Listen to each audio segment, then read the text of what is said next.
Olá, bem-vindos a mais uma aula da disciplina de Introdução à Física Quântica. Nessa aula nós vamos falar sobre o efeito Compton, que é mais um experimento que evidenciou o caráter corpuscular da luz. Mostrou que a luz não se comportava como onda, e sim como partícula. Então, Compton foi o cientista que fez seus experimentos por volta no ano de 1923, e ali está um esquema do aparato experimental de Compton, onde ele jogava um feixe de raio-x, então tem um feixe incidente de raio-x que batia num alvo, um alvo de grafite, e aí esse feixe era espalhado, o feixe de raio-x era espalhado. E com a ajuda de um cristal aqui e usando um detector, ele media também o ângulo de espalhamento desse feixe, a partir do ângulo de incidência, tinha um ângulo θ aqui de espalhamento, e para cada ângulo, então, e com a ajuda do cristal, ele media o comprimento de onda desse feixe de raio-x que era espalhado. Em função, então, do comprimento de onda, para vários ângulos de espalhamento.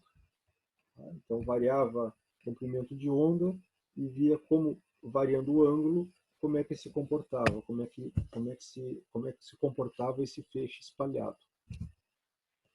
E o que ele viu, em princípio, são dois tipos de raio-x. Então, jogava o raio-x incidente tinha um comprimento de onda, lambda. O que ele observava dos raios-x espalhados eram que existia dois máximos de intensidade em dois comprimentos de onda diferentes. Um máximo era no comprimento de onda do raio-x incidente. Porém, ele observava um segundo pico, até mais importante do que o primeiro, para um outro comprimento de onda que era maior do que o comprimento de onda incidente. Então, esse raio-x espalhado, ele era observado com o mesmo comprimento de onda do incidente, um pico, e com um certo comprimento de onda, um outro comprimento de onda, também, lambda linha, tá? Que era maior. Como é que ele media? Ele media através da difração de raio-x. E com a difração de raio-x, então, no cristal, tem lá a reflexão de Bragg, análogo, então, fenômeno da difração da luz no cristal, e com isso ele conseguia medir os comprimentos de onda. Tá? E aí, a diferença entre os dois comprimentos de onda para os quais tinha o máximo de intensidade ficou então delta lambda, seria lambda linha menos lambda. Foi chamado de deslocamento Compton, hoje é conhecido como deslocamento Compton. E esse deslocamento Compton, que é essa diferença entre o comprimento de onda maior desse pico que apareceu a mais, menos o comprimento de onda original, varia o ângulo de espalhamento. Era uma função do ângulo de espalhamento. Então, se eu colocasse, observasse em ângulos diferentes, variava o deslocamento Compton. Como explicar esse efeito? Tá? Esse era o efeito Compton. Tá? Esses dois picos de radiação, sendo que joga no alvo ali radiação, raio-x de um comprimento de onda e observa dois na saída. Qual é que era a explicação da física clássica? Primeiro, sempre se tentava explicar com a física que existia naquele momento. Ora, a luz é uma onda eletromagnética, então vamos explicar o fenômeno com essa interpretação. Tá? Então, raio-x é uma frequência específica lá, alta do espectro eletromagnético, jogou ali no alvo e é espalhado. Tá? E esse espalhamento é conhecido por espalhamento Thomson, tá? Que é a onda incidente. A onda incidente tem um campo elétrico oscilante, né? Porque a onda eletromagnética tem campos elétricos e magnéticos oscilantes. Porém, o campo elétrico oscilante ele tem ação sobre as cargas elétricas. Então, esse alvo ele tinha elétrons livres. E fazia, então, esse campo elétrico oscilante fazia os elétrons livres oscilarem da mesma frequência. Então, a frequência da onda incidente fazia com que os elétrons oscilassem com a mesma frequência, dado que é o campo elétrico oscilante com aquela frequência μ correspondente a comprimento de onda lambda. Tá? Bom, se os elétrons estão oscilando numa certa frequência, aí eles vão se comportar como antenas. A gente sabe da eletromagnetismo clássico que carga elétrica acelerada irradia, é fonte de radiação. Então, os elétrons oscilando com a frequência μ, eles vão irradiar ondas eletromagnéticas com a mesma frequência. Então, é assim que se dá espalhamento Thomson, essa seria a interpretação clássica desse efeito. Né?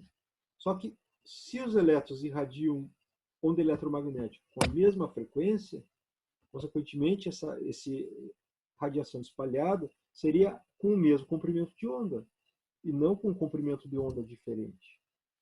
Né? A onda espalhada deveria ter a mesma frequência μ, consequentemente o mesmo comprimento de onda da onda incidente. Além disso, a intensidade da onda espalhada deveria ser proporcional à intensidade da onda incidente. Vamos supor que a onda incidente tem uma intensidade de 0, a intensidade da onda espalhada teria uma intensidade I. Então, esperaria-se esse comportamento como resultado da luz ser uma onda eletromagnética. Mas quais foram os resultados? Os resultados mostraram, então, que não era assim que se comportava. Né? Não era só um pico, eram 2 picos. Θ igual a 0 grau é uma situação que tem um pico. Eu vou voltar no slide anterior para mostrar o que é esse θ aí. θ, então, é o ângulo de espalhamento com referência ao feixe incidente. Então, que o raio-x vai ser observado no ângulo de espalhamento θ. Vai bater lá. Tá? Então, θ igual a 0 significa direto, né? Indo para frente ali. θ igual a 0 significa não ter nenhum desvio. Então, seria o primeiro caso. Aí você tem um pico só. Agora, aqui tem mais outros 3 resultados. θ igual a 45. θ igual a 45, então 45 graus com a direção do elétron do feixe de raio-x incidente. Tá? Já vemos que tem aqui 2 picos. Um pico que as figuras estão sobrepostas, né? Então, o pico inicial aqui é o lambda. Ó, tá sempre tem esse pico, só que apareceu um outro pico com um lambda maior, um comprimento de onda maior. É até mais intenso aqui, tá? Para θ igual a 45. Então, tem aqui uma distância entre esses 2 picos que é pequena. Aí, se vai para 90 graus, aí veja, existe 2 picos, continua o pico para o lambda igual ao lambda inicial, lambda do raio-x incidente, porém, desloca mais. Olha aqui, ó. O segundo pico, que é mais intenso, a distância aumentou em relação ao caso anterior, no início não tinha, 0 graus, né? Mas aí para qualquer ângulo de espalhamento maior que 0 grau, tem 2 picos. E esse pico vai aumentando conforme for o comprimento de onda aqui. Tá? Conforme for o ângulo. Tá? Então, para 45, para 90, e agora aqui para 135, aumentou ainda mais essa distância entre os picos. Essa distância em comprimento de onda. Tá? Então, é o delta lambda que o Compton descobriu aqui. Um delta lambda que depende somente do ângulo de espalhamento, ou seja, 0, 45, 90, 135, aí essa distância vai aumentando. Tá? Então, esses são resultados experimentais do Compton, dele mesmo, para 4 ângulos de espalhamento diferentes, de raio-x espalhado por um alvo de grafite. Então, o primeiro pico é aquele que tem em todos os casos, que seria lambda igual ao do raio-x incidente. Esse, em princípio, seria explicado pela teoria clássica. A teoria clássica explica espalhamento Thomson. Mas tem o segundo pico, né? Que é o que nós falamos aqui. E esse segundo pico ele é maior do que esse comprimento de onda é maior do que o comprimento de onda do raio-x incidente. Esse pico aqui, né? Eu tenho um comprimento de onda maior. O eixo X aqui é o comprimento de onda. Então, eu tenho o comprimento de onda do raio-x incidente e um outro comprimento de onda maior, que é desse segundo pico aí. Tá? O comportamento é dessa forma aqui. Foi, então, uma forma experimental, assim, descobriu que o comportamento podia ser escrito dessa forma aqui, esse comportamento aqui, que é uma função. Aqui eu tenho uma constante, então eu tenho lambda' menos lambda, ou lambda' igual a lambda, mais uma constante a ser determinada, vezes o seno quadrado de θ sobre 2, onde θ é o ângulo de espalhamento, que é o que está variando aqui. Tá? Essa expressão conseguia dar conta desses dados medidos por Compton. Mas só que esse segundo pico a teoria clássica não explica.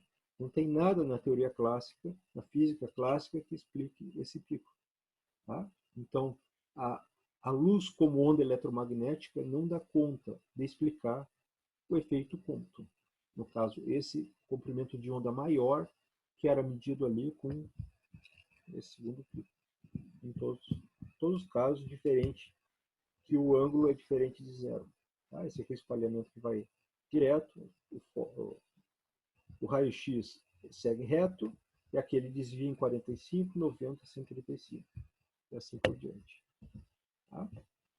Qual que é a explicação, então? A explicação foi dada por dois físicos. O próprio Compton, então, que fez primeiro, ele fez as experiências, ele descobriu o efeito e ele descobriu a explicação. O Debye, que é esse senhor aí ao lado do Compton, ele, sabendo dos resultados de Compton, ele descobriu também a explicação. Tá? Então os dois conseguiram explicar de forma independente. Mas quem descobriu o efeito foi o Compton. Tá? Então, qual que é a explicação que eles deram? O feixe dos raios-x incidente não era, nesse caso, não tinha um comportamento de onda eletromagnética. Ele era um conjunto de partículas. Essas partículas são os fótons, com energia E igual a H vezes μ, H vezes a frequência. A mesma fórmula de Einstein. Tá? Então, os fótons com energia E, H, μ, e esses fótons colidiam elasticamente com os elétrons livres do alvo.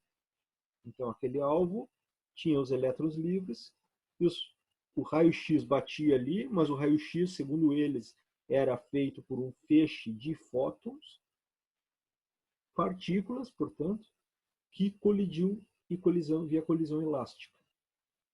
Tá? Essa que é a explicação. Vamos ver como é que isso deu conta de explicar o efeito Compton.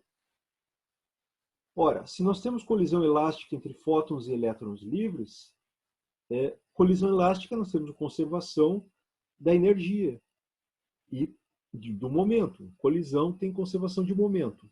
E sendo elástica, além do momento, é conservação de energia também. Igual a física 1. Igual a colisão de duas bolinhas. Só que o fóton não tinha massa. Tá? O fóton só tinha energia.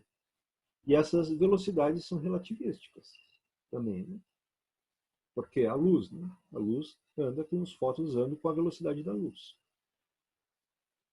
Um detalhe ali, os elétrons livres. Os elétrons não estão livres dentro do material. Né?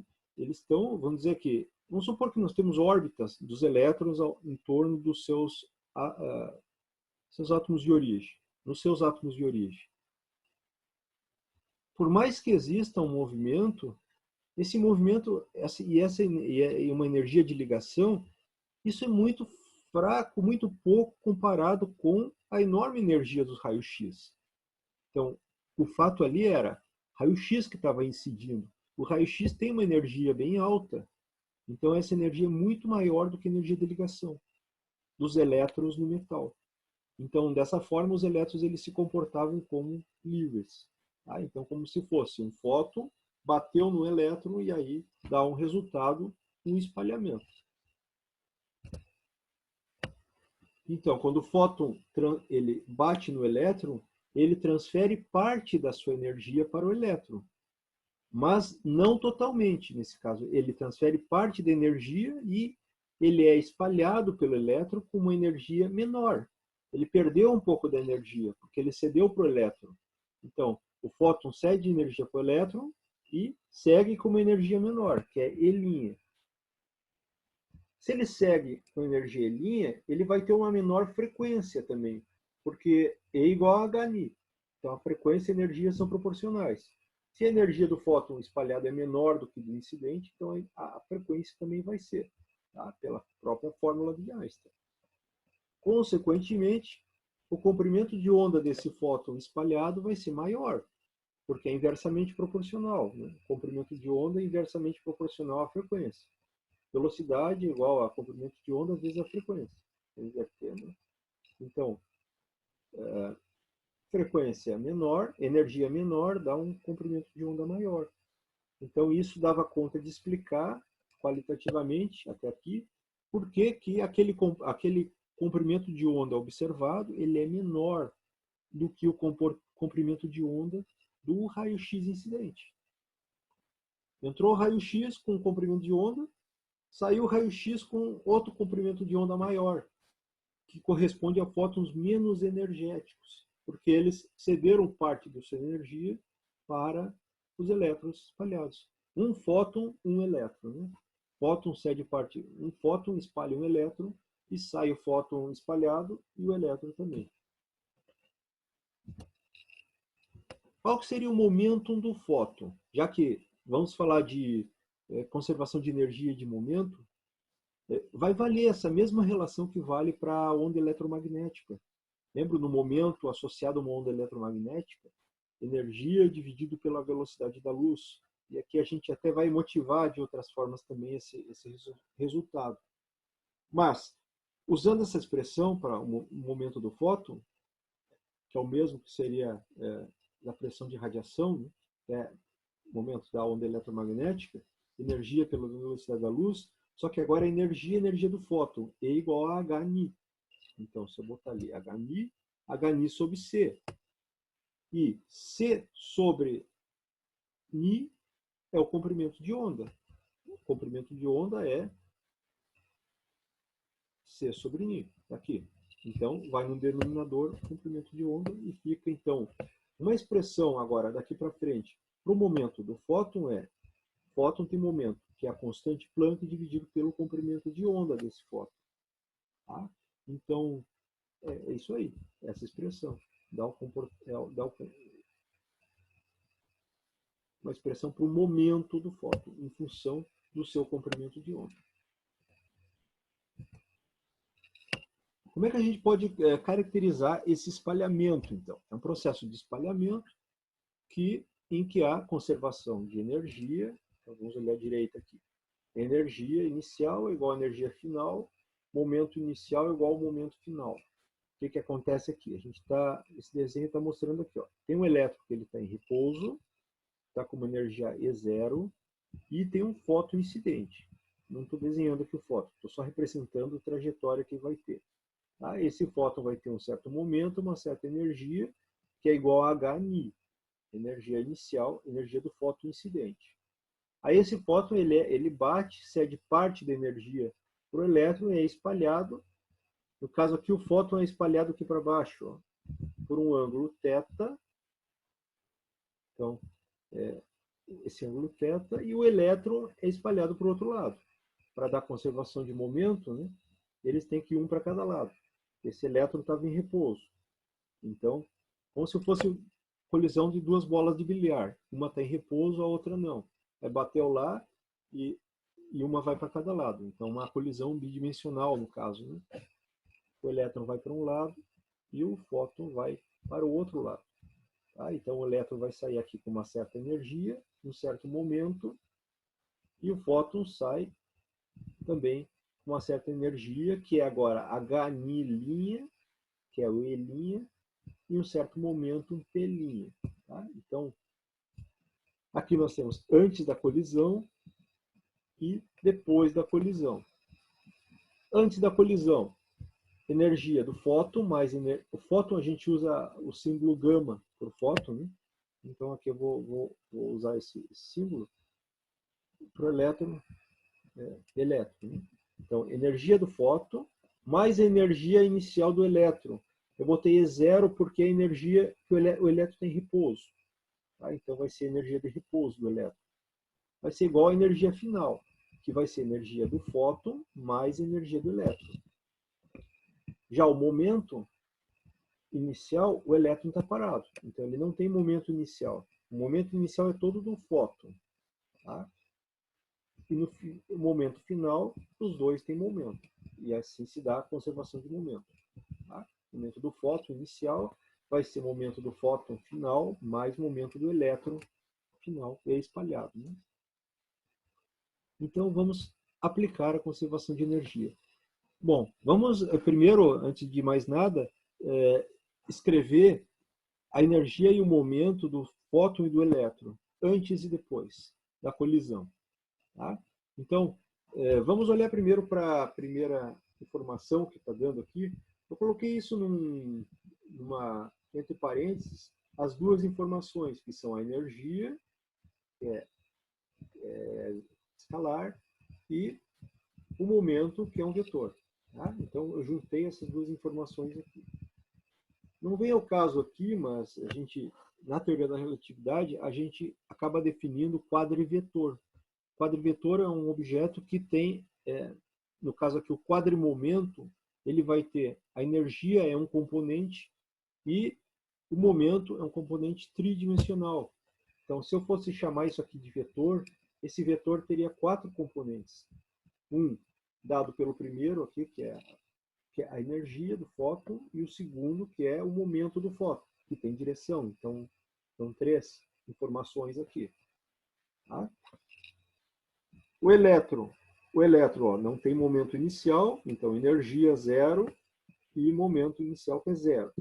Tá? Depois, energia final do fóton, momento final do fóton, energia final do elétron, momento final do elétron. Vamos motivar essas expressões que estão escritas aqui agora. Todas essas velocidades elas são relativísticas. Então, a gente tem que usar a informação aqui da relatividade especial. Essa relação em particular ela é bastante útil. É a relação entre energia e momento e massa de uma partícula livre relativística. Tá? Então, aqui diz que a energia ao quadrado vai ser momento vezes a velocidade da luz, tudo ao quadrado, mais a massa vezes a velocidade da luz ao quadrado, e tudo isso ao quadrado. O primeiro termo que está aqui entre parênteses é energia cinética, que tem momento. Né? Se o momento for 0, então não tem energia cinética. Se tem momento, então ali a energia cinética, a informação é carregada aqui nesse termo. Só que está tudo ao quadrado. Né? Se eu escrever a energia, eu tenho que colocar uma raiz quadrada aqui. Se eu quiser escrever a energia. E o segundo termo vamos supor que o momento seja 0. Se o momento seja 0, a partícula está em repouso. Aí só vai ter para a energia essa quantidade, ao quadrado. Né? Então, tirando o quadrado, vai ser mc ao quadrado. Energia igual a mc quadrado, é a famosa energia, a fórmula de Einstein para a energia de repouso. Tá? Então, massa vezes velocidade da luz ao quadrado. A energia total é a soma desses dois quadrados tirada a raiz quadrada. Tá? Então, para não ficar botando a raiz quadrada, eu botei o quadrado da energia total vai ser quadrado de um termo que tem a ver com a energia cinética mais o quadrado da energia de repouso. Vamos ver como fica no caso do fóton. No caso do fóton, o fóton não tem massa. Então, não tem o segundo termo. Então, só tem momento vezes a velocidade da luz. Tá? Esse primeiro termo aqui. Agora eu estou tirando a raiz quadrada para dar a energia do fóton. A raiz quadrada do termo ao quadrado vai ser simplesmente P vezes C. Ok? Essa expressão não é novidade para a gente, né? A gente só escreveu ela, acabou de usar antes, que o momento do fóton era a energia dividido por C. Né? E acaba que é consequência da fórmula relativística. Também é um outro jeito de obter essa expressão para o momento do fóton, é pegando a expressão para a energia relativística. Tá? Então, a energia do fóton dividido pela velocidade da luz. Colocando Hν sobre C, então, ou H sobre lambda. Então, essa expressão que a gente obteve antes, a gente poderia deixar para obter agora aqui também. Tá? Esse aqui, então, é o momento do fóton. Então, o momento do fóton é H sobre lambda. Então, isso aqui está na figura aqui, ó.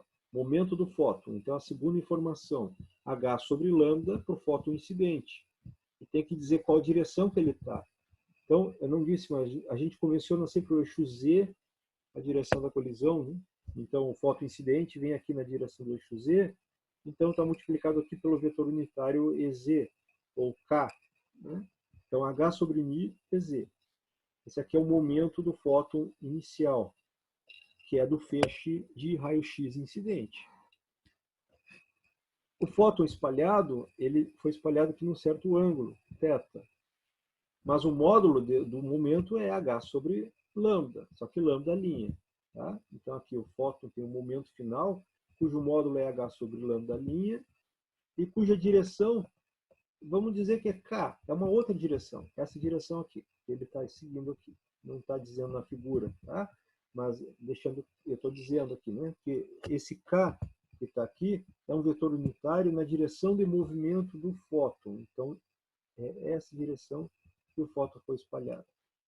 Tá? Então, essa informação é vetorial. Tá? Como é que fica para o elétron? Para o elétron tem massa e tem momento, exceto no caso inicial. Né? No caso inicial, o elétron inicial está parado. Então, a energia do elétron inicial é mc ao quadrado, simplesmente. Né? Então, está aqui a energia do elétron inicial, mec ao quadrado. Eu estou especificando massa de quem? Do elétron. Massa do elétron c ao quadrado. E momento zero, inicial. Qual que é a energia do elétron final, depois que o elétron é espalhado? Ele ganhou a energia do fóton e saiu em movimento aqui. Então, além da energia de repouso, ele vai ter uma energia de movimento aqui, que nós não sabemos ainda quanto é, porque nós não sabemos qual vai ser o momento final do elétron. Mas é algo que, por cinemática, a gente vai descobrir. Tá? Mas foi simplesmente tirar a raiz quadrada, então ficou o momento do elétron vezes a velocidade da luz, tudo ao quadrado, mais a massa do elétron vezes a velocidade da luz ao quadrado. Energia de repouso ao quadrado, tudo raiz quadrada. Está aqui, então, a expressão para a energia final do elétron, energia do elétron espalhada. E a informação sobre o momento do elétron deixei genérica aqui. A gente vai ter que descobrir logo a seguir, usando a conservação de momento. A gente vai ter que descobrir qual vai ser o momento final desse elétron. Tá? Então, agora, vamos para a mesma figura. Então, sempre a ideia colisão é que nem o Resnick, tá? Física 1. A única diferença aqui é que tudo é relativístico, tá? Mas conservação de energia e conservação de momento é o mesmo princípio.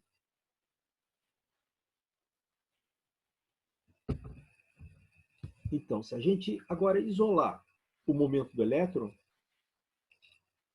momento final, porque o momento inicial é zero, tá? Então vai ser momento do fóton inicial menos o momento do fóton final. Aí eu vou elevar ao quadrado essa expressão. Elevar ao quadrado tem ali uma soma de 2 quadrados, vai dar 3 termos, que é o momento do fóton ao quadrado, que já tira o vetor, porque vai dar um módulo do vetor ao quadrado, mais o momento do outro fóton ao quadrado, menos um produto escalar dos dois, dos momentos dos dois fótons. Vejo que o momento do fóton inicial tem a direção desse eixo, do eixo Z, e o momento do fóton espalhado tem a direção que está fazendo o ângulo θ aqui, com o inicial. Tá? Então, fazendo esse 2 é o fator que dá aqui pelo fazer o quadrado, e momento de um, momento do outro, vezes o cosseno do ângulo entre eles. É o produto escalar entre os dois momentos, feito aqui. Tá? Agora vamos colocar a informação que a gente já tem, que é o momento do fóton é H sobre lambda ou Hν sobre C, se quiser escrever dessa forma aqui. A gente vai deixar escrito em termos da frequência. Tá? H sobre lambda ou Hν sobre C, no primeiro. No segundo, Hν' sobre C ao quadrado. E a mesma coisa aqui nos momentos. Hν sobre C, Hν' sobre C, cosseno de θ. É simplesmente a conservação de momento, colocando a informação sobre o momento do fóton inicial e do fóton final. E vamos, então, com isso, a gente obtém uma expressão, a gente pode, vamos dizer, nós vamos ter, todos os termos vão ter a constante de Planck ao quadrado, H ao quadrado, então a gente fatora a constante de Planck, e vai ter uma velocidade da luz ao quadrado no denominador. Então, a constante de Planck ao quadrado pela velocidade da luz ao quadrado, vezes a frequência do fóton incidente, mais a frequência do fóton espalhado, menos 2 vezes o produto das duas frequências e o cosseno do ângulo. Então, essa é uma expressão que a gente vai guardar aqui e vai seguir usando. Agora a gente já usou a conservação de momento e obtemos essa expressão que relaciona o momento do elétron com as frequências do fóton inicial e o fóton final, e o ângulo. Agora a gente vai para a conservação da energia. Tá? Escrevendo a conservação de energia, então vai lá, a energia do fóton, Hν, mais a energia do elétron em repouso, a energia do elétron em repouso, massa vezes a velocidade da luz ao quadrado, mc ao quadrado, igual energia do fóton espalhado, então energia linha vai ser Hν', mais a energia do elétron. A energia do elétron, ela estava na tabela anterior, do slide anterior, é momento do elétron vezes a velocidade da luz ao quadrado, mais a energia de repouso do elétron ao quadrado. Tá? E o que a gente faz agora? Tem aqui a variável para o momento do elétron ao quadrado. E justamente aqui nós obtemos, a gente tinha obtido justamente da conservação do momento, o momento do elétron ao quadrado. Só que tem a velocidade da luz. Então, vamos pensar, esse termo todo aqui que está em vermelho, o momento do elétron vezes a velocidade da luz ao quadrado, equivalente a esse de cima, tirando aqui a velocidade da luz do denominador. Eu vou multiplicar pela velocidade da luz, aí eu vou jogar essa expressão toda aqui dentro. É o que nós fizemos aqui, simplesmente isso. Tá? Substituindo o resultado da conservação do momento na conservação da energia. E agora vamos fazer umas manipulações ali. Qual manipulação? Vamos botar por um lado, vamos botar essa frequência do fóton espalhado, vamos botar no lado esquerdo da expressão. E vamos dividir pela constante de Planck. Tá? Vamos dividir todos os termos pela constante de Planck. Então, vejo que eu tinha um termo solto aqui, que era m, e, massa do elétron, c ao quadrado. Dividiu pela constante de Planck, está aqui ele. Tá? São os 3 termos que estão do lado esquerdo. E do lado direito, vamos deixar essa raiz quadrada grande aqui, só que foi dividido pela constante de Planck. Então, cortou esse h ao quadrado, h quadrado, h quadrado, e sobrou aqui, então, um h ao quadrado aqui. Porque foi dividido pela constante de Planck. Né? Então, foi lá dentro como o quadrado. Então, simplesmente foi isso que foi feito aqui. Agora, para a gente conseguir simplificar essa expressão. E o que a gente quer aqui? A gente quer, a partir dessa expressão, tentar chegar na expressão que relaciona a diferença dos comprimentos de onda. Então, eu tenho coisas dentro e fora da raiz quadrada. Qual é o jeito de eu conseguir simplificar? Elevando ao quadrado tudo. Do lado direito, eu elimino a raiz quadrada. Do lado esquerdo, eu tenho que fazer o quadrado daqueles três termos. Mas eu vou pensar que o ni menos ni' é uma coisa só. Mais mc ao quadrado sobre h, o segundo termo. Vamos elevar tudo ao quadrado. Elevando ao quadrado, a gente obtém do lado esquerdo três termos, né?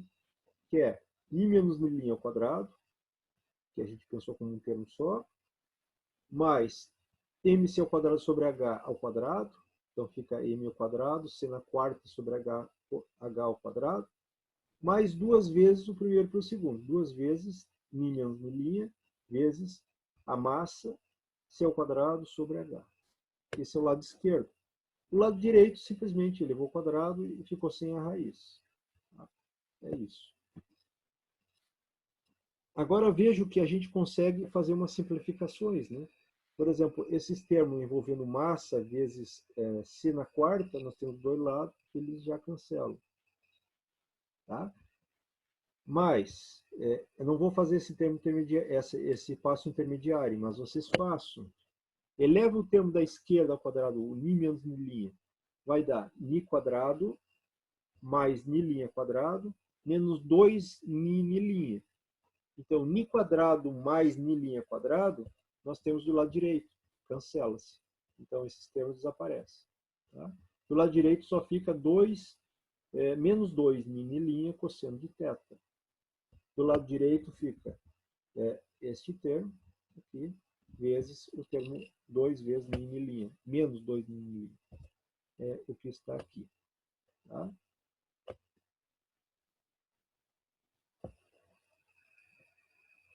Fazendo mais algumas... Então está aqui. 2 ni' cosseno de θ.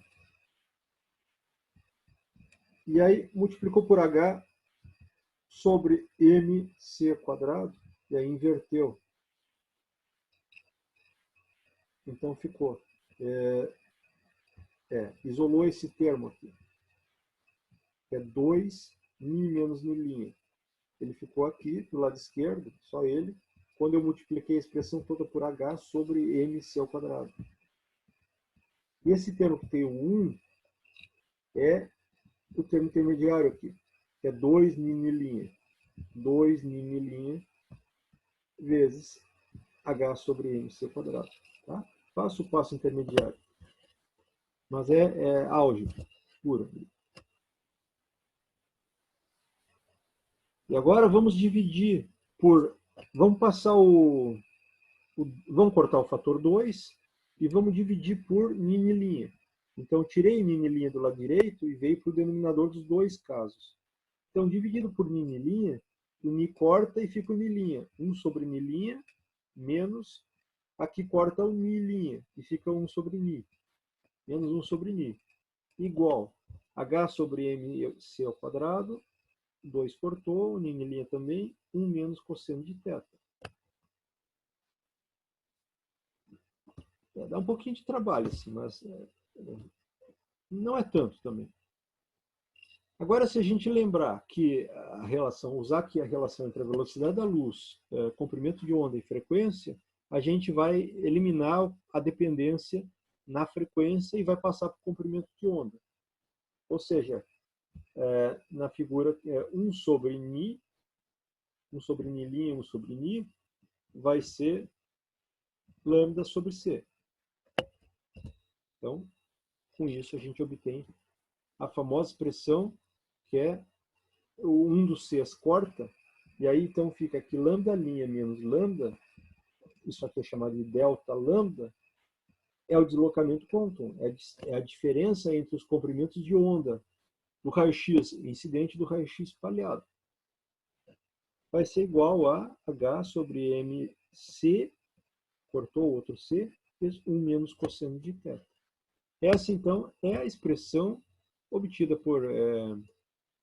que descrevia os dados experimentais também. Foi aqui explicado, obtido de primeiros princípios, usando a conservação de energia e momento, supondo o fóton, supondo que o raio-x são, que a luz se comporta como partícula, os fótons. Tá? Colide elasticamente, e esse é o resultado. Querendo usar a fórmula para o arco metade, dá para reescrever, e também ficaria então com 2, um fator 2 aqui, que vem do arco metade, e aí seno ao quadrado de θ sobre 2. Essas duas expressões elas são equivalentes. Tá? Essa aqui é mais usada, mais difundida, mas essa também é equivalente à outra. Né? Esse númerozinho que está aqui à frente, que é a constante de Planck, dividido pela massa do elétron, vezes a velocidade da luz, então nós podemos chamar isso aí de lambda C. Se calcular, vai dar esse valor aí. A constante de Planck dividido pela massa do elétron vezes a velocidade da luz. São três constantes já determinadas e que também poderia ser determinada aqui pelo experimento. Tá? 2,426 vezes 10 na menos 12 metros, que é chamado de comprimento de onda Compton do elétron. Então, seria uma propriedade do elétron, esse comprimento de onda Compton, porque foi espalhamento do elétron ali. Né? Incidiu o raio-x sobre o elétron foi espalhado, e aí o raio-x espalhado, então, ficou com outro comprimento de onda. E essa que seria, então, a diferença. Seria delta lambda. Tá? Então, está aqui explicadíssimo o resultado de Compton. Tá? Ele foi obtido independentemente por Compton, por Debye, mas o Compton que fez as experiências. Então, voltando aqui para a expressão dos resultados experimentais, tá? Então, estamos aqui repetindo, aqui, colocando a mesma expressão, então, os 4 ângulos, para a gente entender melhor. Agora, o resultado que foi obtido. Tá? Então, os resultados experimentais para 4 ângulos, onde tem o ângulo, aqui é o comprimento de onda do raio-x incidente, que é igual nos 4 casos, e o comprimento de onda do raio-x espalhado, esse pico, na verdade, os dois são observados. Né? Então, o incidente tem o raio-x incidente, mas esse pico ele é observado também, que é o raio-x espalhado. Ele é espalhado no mesmo comprimento de onda e um outro num outro comprimento de onda. Então, são 2 espalhamentos. Né? Um que sai o raio-x no mesmo comprimento de onda e outro que sai o raio-x no outro comprimento de onda, por um dado ângulo de espalhamento. Está mostrando que é o ângulo θ. Né? Incidiu o fóton, então o fóton é espalhado, então para cada ângulo θ tem um comportamento diferente da localização desses picos. Isso é totalmente explicado aqui pela fórmula de Compton. Nós acabamos de deduzir, tá? Que foi resultado do Compton, esse resultado ali. O que a gente observa? Várias coisas. O deslocamento Compton, inclusive, isso se chama deslocamento Compton, a diferença entre esses comprimentos de onda. O deslocamento Compton só depende do ângulo de espalhamento. Vejam, aqui nós temos uma constante, é aquela constante que nós falamos, comprimento de onda Compton, do elétron, e de resto aqui, uma função do ângulo de espalhamento. E mais nada. Não é função da energia do raio-x, nem a propriedade do raio-x incidente. Essa diferença. Não depende do comprimento de onda inicial, lambda. Não aparece aqui, na expressão de deslocamento, como nenhuma dependência no comprimento de onda inicial.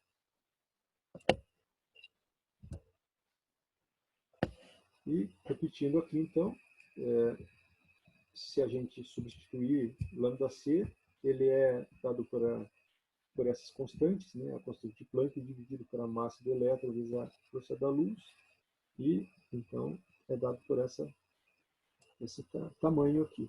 10 na menos 12 é um comprimento de onda bem pequeno, que é típico de raio-x, né? E se botar em Ångström, Ångström é 10 na menos 10 metros, aí então fica 10 na menos 12. Então fica aqui duas casas ainda atrás de zeros, 0.02426 Ångström, que seria então o comprimento de onda Compton do elétron. Observe que no resultado ali de cima, se nós olhar para o espalhamento e for investigar a situação em que o fóton sai aqui a 90 graus, se o fóton bater no elétron e sai a 90 graus, isso é uma possibilidade, tá? Aí eu vou botar aqui 90 graus, cosseno de 90 dá zero, e então o delta lambda vai ser o próprio lambda c. Ou seja, mais uma interpretação aqui para o comprimento de onda Compton. Temos uma interpretação aqui, que é o deslocamento Compton para 90 graus. Então, essa distanciazinha aqui, no caso de 90 graus, que é o espalhamento aqui que bateu aqui e veio para o ângulo de 90 graus, essa distância, esse deslocamento Compton, já está sendo medido aqui. Essa distância é o valor que está aqui. Pode conferir aqui, ó. E se eu tivesse aqui, vamos ver, 0,750 e 0,7. Tá? Mas isso não é para 90 graus. Agora eu teria para 90 graus e fazer um menos o outro e ver qual que é essa distância. Olhando aqui essa distância, você vai ver que é justamente lambda c. No caso aqui, delta for 90 graus. Bom, vocês estão vendo aqui que o fóton incidente, ele cede um pouco da energia para o elétron, incide o fóton, o elétron está parado, e sai o elétron e sai o fóton. Mas o Compton não observou inicialmente o elétron, ele só observou os raios-x nos dois comprimentos de onda. Esta aqui é a observação do Compton. O que acontece com o elétron?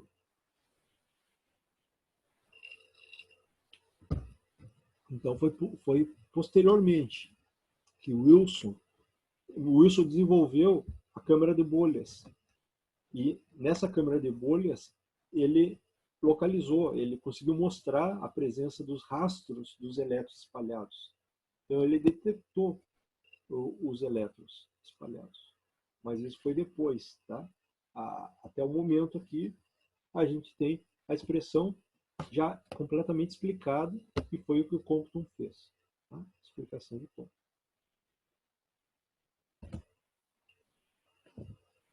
Bom, mas vamos mais além. Vamos fazer aqui algo que o Compton não fez, tá? Mas o Debye fez, que é no mesmo ano, em 1923. Então, Debye, sabendo os resultados do Compton, foi atrás e tentou publicar antes, chegando os resultados simultaneamente e poderia ter levado aqui o nome, então. Mas o espalhamento é Compton, né? Levou o Compton que ficou com a fama. Mas o Debye chegou na explicação e até descobriu outras coisas. Por exemplo, essa do recuo do elétron. Então, para a gente descobrir o recuo do elétron, vamos olhar para essa expressão, para essa figura. Essa figura, ela só está representando aqui a conservação do momento. Então, vejam, está meio pequeno, né? Mas esse vetor horizontal é o momento do fóton inicial. Tá? Então, o fóton inicial, vamos dizer que ele está indo para a direita. Até essa figura não está de acordo com esta aqui do espalhamento. Porque, segundo o espalhamento, o fóton vem para cá, vem na horizontal e desce, né? Mas completamente independente. Tá? Nessa figura aqui, o fóton está indo para a direita, ok? Mas depois ele segue, ó, momento do fóton espalhado. Seria para cima aqui. E lá ele desceu, né? Essa figura só está invertida em relação ao slide anterior. Mas vejam o que ela quer dizer. Se o fóton vai para cima, o elétron tem que ir para baixo, para conservar o momento. P aqui seria o P do elétron. Então vamos voltar na figura. Aqui nós temos o P do fóton inicial, que ele está indo à direita, o elétron vai para cima, portanto o fóton vai para baixo. Né? Tem que ter uma compensação entre os dois para que haja conservação de momento. A figura lá só está mostrando como se fosse o fóton indo para cima e o elétron para baixo. Mas o importante é que tem essa compensação. Os valores dos momentos nós já mostramos antes, né? Bem antes. Vamos voltar lá. Ali, né? Aqui está o momento do elétron. Então, todos esses resultados, mas nessa figura aqui está. O elétron inicial não tem momento, o fóton tem, está na direção Z, e depois o fóton saindo, ele vai ter um outro momento numa outra direção, tá? Na direção espalhada. E aqui, genérico ainda, a gente não tinha ainda calculado o momento do fóton, do elétron, né? E usando a conservação do momento, a gente já achou esse resultado. Então, vamos levar adiante agora e ver o que a gente descobre sobre o recuo do elétron. O que vai acontecer com aquele ângulo. Então, veja só. Se o fóton ele é espalhado por um ângulo θ, e eu estou mantendo essa mesma nomenclatura, θ, o elétron vai para o outro lado, um outro ângulo, vamos dizer um ângulo φ. Ele vai ser espalhado por um ângulo φ. Mas eu colocando aqui a soma de vetores, está aqui, certinho, né, na figura. Né? Ou seja, o momento do fóton, um vetor é igual ao momento do fóton espalhado mais o momento do elétron espalhado. Tá? E sendo que o ângulo entre o fóton final e o fóton inicial é θ, e o ângulo entre o fóton inicial e o elétron final é φ. Tá? E também vamos trazer o resultado já de Compton, que é o deslocamento Compton. A gente vai precisar desses dois resultados aqui. Vamos descobrir que ângulo é esse. Tá? O ângulo φ. Quero saber qual que é o ângulo do recuo do elétron. Então, leve em conta aqui, tangente de φ, o φ é esse ângulo que está aqui. Tá? Não está desenhado aqui na figura, mas vamos imaginar um triângulo retângulo que divide aqui ao meio essa figura. Tá? Que começa lá de cima, onde os momentos dos fótons espalhados e do elétron espalhado, eles se encontram, e desce ali uma perpendicular. Então aqui nós vamos ter um triângulo retângulo. E aí nós vamos calcular a tangente do ângulo φ, que é o cateto oposto pelo cateto adjacente. O cateto oposto vai ser essa altura. Cateto adjacente, essa distância. Horizontal aqui. Vamos fazer isso então, usando as informações que a gente tem. Tá? O θ, usando a informação do ângulo θ que a gente tem. Um dado ângulo de espalhamento do fóton, que é observado, para onde que foi o elétron. Isso que nós queremos descobrir aqui nesse momento. Tá? Isso vai muito além do que o Compton fez, na verdade. Nós estamos fazendo um exercício um pouco mais completo aqui. Então, por que é esse valor? Então, esse valor aqui do numerador seria o cateto oposto. O cateto oposto seria momento do fóton espalhado vezes o seno do ângulo. Seno do ângulo θ vai dar justamente a perpendicular aqui. Vai dar a altura desse triângulo aqui. Tá? P gama linha, seno θ dá essa altura. E o cateto adjacente é a distância deste ponto para a direita aqui. Não é toda a distância do P do fóton, mas é só a projeção do momento do elétron no momento do fóton inicial. Então, ou seja, é tudo P fóton menos a parte de fora que não entra. A parte de fora que não entra é a projeção do fóton espalhado, ou seja, P gama' cosseno θ. Eu tenho que descontar porque isso não importa. O que importa é para a direita, né? Para a direita vai dar a distância, que é a diferença, o total menos a parte da esquerda, da direita. Então, pegamos menos, pegamos a linha cosseno θ. Essa é a expressão básica. É isso que nós queremos calcular. Tá? Então, vamos colocar, escrever em termos da energia. Tá? Vamos substituir o momento pela energia. Lembro que P é E sobre C, né? Então, a gente vai substituir. Então, P vai ser E. É como, se eu dividir tudo pelo P', P gama', aí vai para baixo aqui para o denominador e vai cortar o P gama'. E aqui vai ficar P gama sobre P gama'.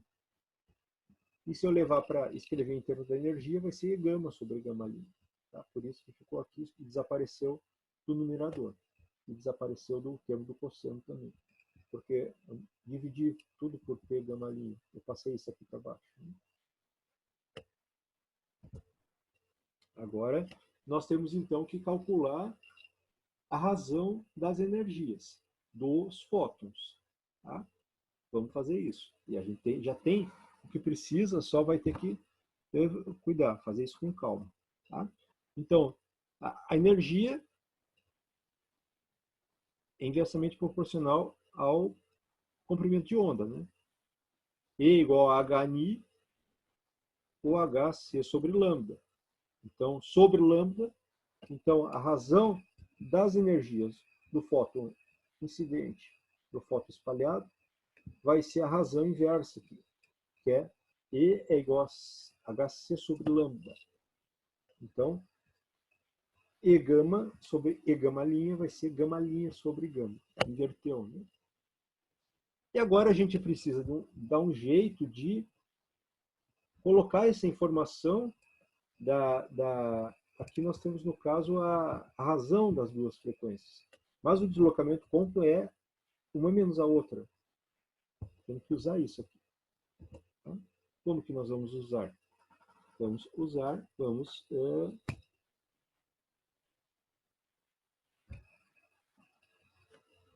Basta pegar o resultado de Compton e divide por gama. Gama' sobre gama vai dar o termo que a gente quer, que é o que está aqui. Aí fica, dividiu por gama, né? Então fica gama sobre gama, que dá, não é gama, né? É lambda. Então, lambda' sobre lambda, está aqui, menos lambda sobre lambda, dá 1. Menos 1, então menos 1 passou para o outro lado, é aquele 1 que está lá. E H sobre MC, 1 menos cosseno de θ, dividido por lambda, está aqui. Tá? Então, a gente começou aqui com tudo que vem da conservação do momento e jogou o que já sabe sobre o deslocamento Compton. Fazendo mais algumas manipulaçõezinhas.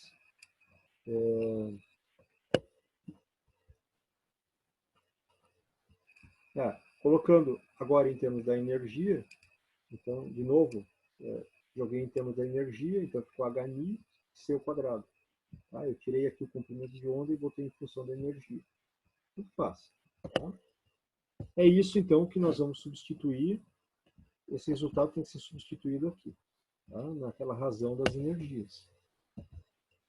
Então, para achar a tangente do ângulo de espalhamento do elétron. Tá?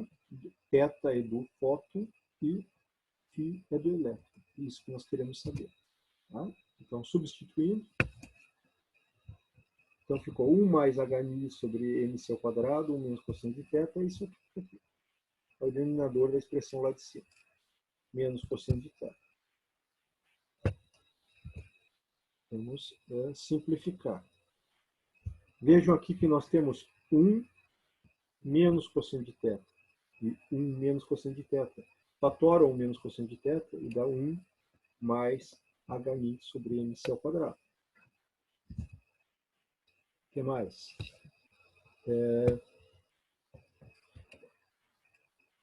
1 mais Hn sobre mc ao quadrado, eu vou deixar ele aqui.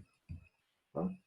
Se eu for lá revirar minhas notas de trigonometria, eu vou olhar para 1 menos cosseno de θ dividido por seno de θ, parece que não diz nada, mas se eu vou olhar com calma e fazer essas contas de trigonometria, eu vou me dar conta que 1 menos cosseno dividido por seno é uma tangente do arco metade. Então, revisem isso, tá? Confiram lá que tangente do arco metade é 1 menos cosseno sobre seno. Não é a expressão que aparece na tabela, mas essa pode ser obtida da expressão tabelada. Então, com isso, simplifica-se aqui o ângulo. Tá? E, então, o que nós temos aqui? A informação é essa, né? Ou seja, a tangente do ângulo de espalhamento do elétron é inversamente proporcional à tangente do arco metade do espalhamento do fóton. Eles estão conectados, o espalhamento do elétron e do fóton, porque, afinal, tem conservação de momento. Um vai para cima, outro vai para baixo. Né? E tal que o momento se conserva. E essa é a expressão. Tá? É uma expressão que a gente pode fazer um gráfico. Então, eu fiz esse gráfico, não está no livro. Tá? O que é esse gráfico? Eu peguei o arco tangente, eu pedia, faz o gráfico do arco tangente dessa expressão aqui, para um valor de energia típico de raio-x. Então, colocando aqui valores típicos de raio-x, comprimento de onda, massa do elétron, velocidade da luz, aí ele fez o gráfico do quê? O ângulo de espalhamento do fóton é o θ, tá? E aqui é o φ, ângulo de recuo do elétron. Vamos dizer, o fóton foi para um lado, o elétron foi para o outro lado. O que nós estamos observando aqui, então? Vejo que a variação é diferente. Esses resultados são em radianos. Tá? Então, vejo que 3,14, ele está aqui no meio, né? Ou seja, o ângulo aqui, espalhamento do fóton, ele vai de 0 até 2π. Ou seja, o fóton ele bate e pode ser espalhado em qualquer ângulo. Ele pode, inclusive, ser retroespalhado, ele volta. Bateu no elétron e volta. Ou pode ser espalhado em qualquer ângulo. Mas o elétron, não. Vejam só o elétron. Coisa interessante. O elétron vai de... Isso aqui é π sobre 2, né? 1,5, um pouquinho mais do que 1,5. É 3,14 por 2. Até menos 1,5. Então, o que isso aqui quer dizer? Que o elétron vai de menos π sobre 2 até mais π sobre 2. É o que pode acontecer. Para um dado ângulo de espalhamento do fóton, que está no X, a gente obtém o ângulo de espalhamento do elétron.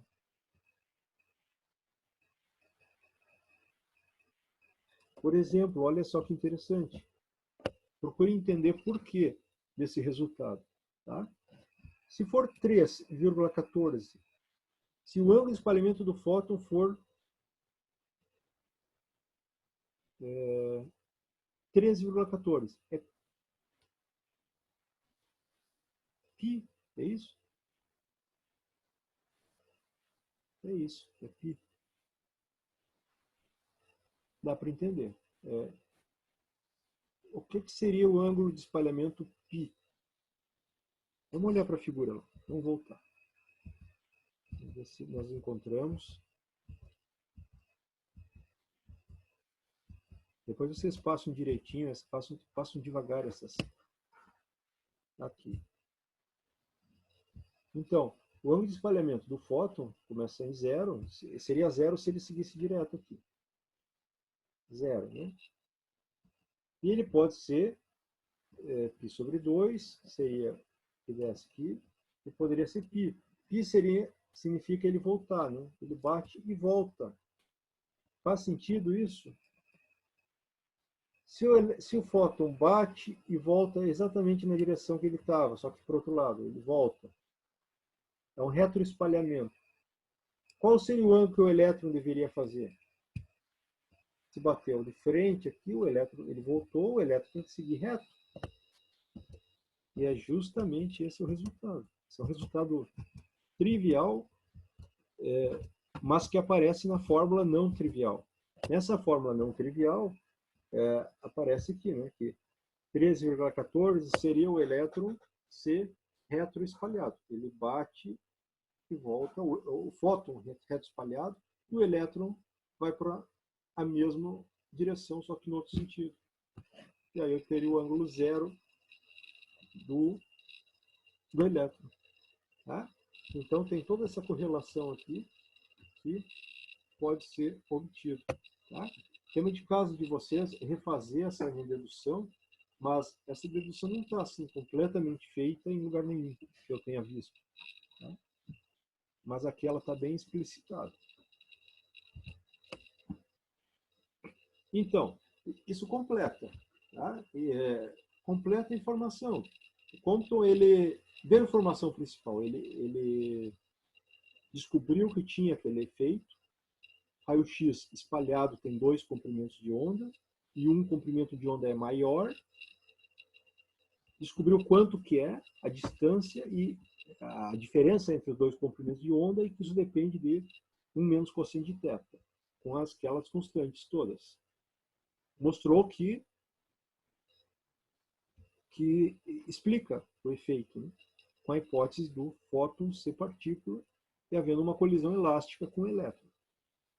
Depois, então, houveram outras experiências, inclusive do próprio Compton, de Simon, Wilson, importante, Bott, Geiger, Blass, tá? Onde provaram que ao mesmo tempo que o fóton era espalhado, o elétron também era espalhado. Porque ficava antes disso só na crença. Né?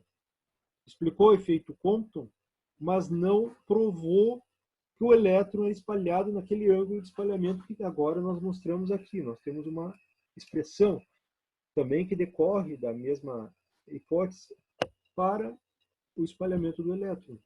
Tá? E, então isso foi confirmado depois, que o ângulo está certo, de acordo com essa expressão, e também que é simultâneo. Né? Quando saiu o raio-x espalhado e o elétron espalhado, eles são detectados simultaneamente. Então isso é isso sim que prova o fenômeno completo, né, daquele espalhamento do elétron pelo fóton incidente. Esse é o efeito Compton. Tá? Quem ganhou o Prêmio Nobel de Física de 1927? Compton, aí o nome completo dele. Aqui eu estou colocando exatamente o que está na página do site do Prêmio Nobel, tá? Que está na referência para vocês olharem depois. Então, Compton, ele não ganhou o Prêmio Nobel sozinho, ele ganhou junto com Wilson. Compton, pela descoberta do efeito que leva o seu nome. O efeito leva o nome dele. Vocês veem que o Debye, ele também descobriu a explicação do efeito Compton. Ele publicou um artigo e o Compton mandou para publicação o artigo dele, Physical Review, e levou um tempo para publicarem, e o Debye ele conseguiu publicar antes. Foi por pouco. Publicou antes, em geral, leva a primazia da descoberta. Né?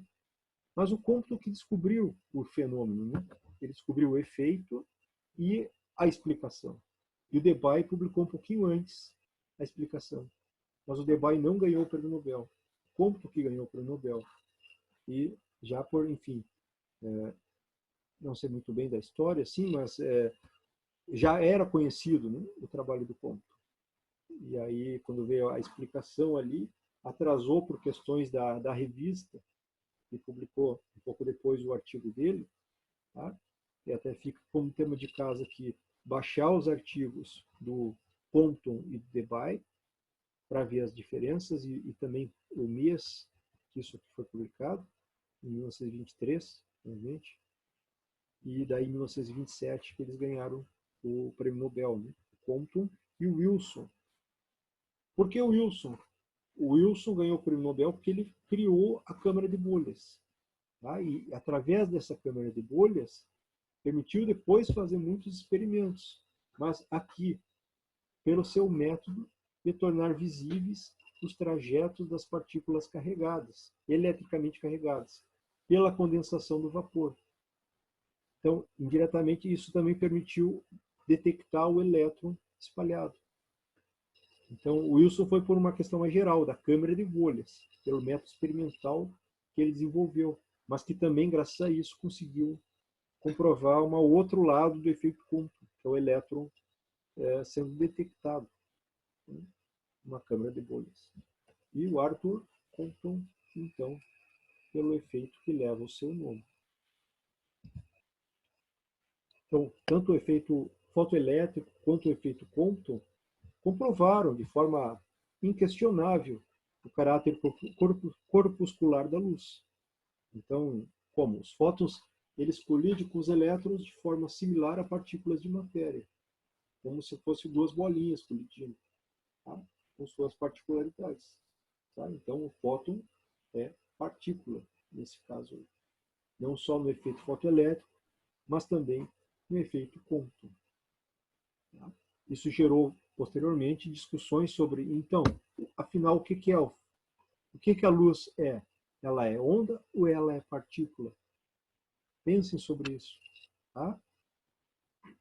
Porque o fato da luz no efeito Compton e no efeito fotoelétrico se comportar como partícula não invalida os outros experimentos que mostram que a luz se comporta como onda.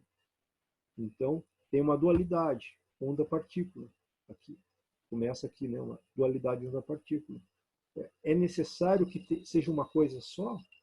Não é uma coisa só. Né? Em determinados experimentos, a luz se comporta como onda, a maioria. E em determinados experimentos, como partícula. Tá? Então, aqui a gente encerra então a aula de hoje. Tá? Aqui estão as referências. E aqui, por último, referências usadas na preparação dessa aula. E, por último, aqui o site do Prêmio Nobel em Física. Aqui está o site do Prêmio Nobel de 1927. Mas todas as aulas que tem algum Prêmio Nobel, a gente consulta lá e procura. Tá? Das aulas anteriores também foi feita essa pesquisa. Tá? Então, é um site bem confiável, onde vocês podem buscar ali várias informações úteis e de importância histórica também. Inclusive os discursos feitos no caso, pelo Compton, pelo Wilson, nesse caso. Né? Tá certo, pessoal? Então, era isso por essa aula. Esperamos, então, vamos, em nossa próxima aula, então nós vamos discutir esses resultados. Espero vocês lá. E para a discussão, então, completa do efeito Compton. Tá? Procurem ir em torno dessa aula toda aqui e entender o que foi feito, o que foi dito e trago suas dúvidas. E pensando nisso junto com o efeito fotoelétrico, ter uma visão mais geral do comportamento corpuscular da luz. No caso, os fótons. Fóton esse nome foi dado depois por um outro físico. Tá? Não era chamado de fóton na época. Agora é chamado de fóton. Tá certo, então? Tá? Bom estudo e falamos, então, na próxima aula. Um abraço.